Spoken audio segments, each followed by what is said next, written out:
नक्कीच तर युगेंद्र पवार आता पुण्यातील मतमोजणी केंद्रावर दाखल झालेले आहेत। सुरुवातीला पोस्टल मतांची मोजणी आणि त्यानंतर खऱ्या अर्थानं 8 वाजता मतमोजणीला सुरुवात होणार आहे। युगेंद्र पवार हे पुण्यातील मतमोजणी केंद्रावर आता दाखल झाले।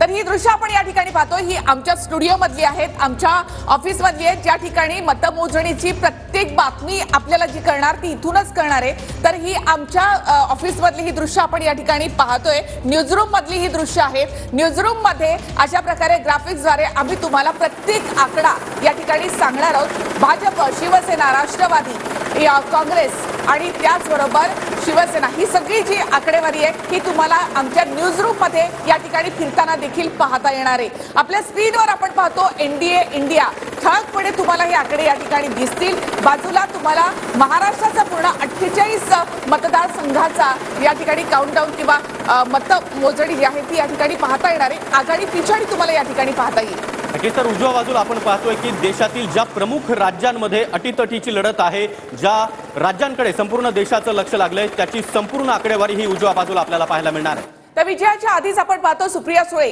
आणि अमोल कोल्हे यांच्या विजयाचे बॅनर या ठिकाणी लागलेले आहेत। सुप्रिया सुळे यांना लोकसभा निवडणूक लढवण्याचा अनुभव आहे, त्याचबरोबर अमोल कोल्हे हे देखील हॅट्रिक करण्याच्या तयारीमध्ये या ठिकाणी आहेत आणि त्यामुळे युगेंद्र पवार पुण्यातल्या मतमोजणी केंद्रावर आता दाखल झालेले आहेत। शरद पवारांचे नातू आहेत युगेंद्र पवार।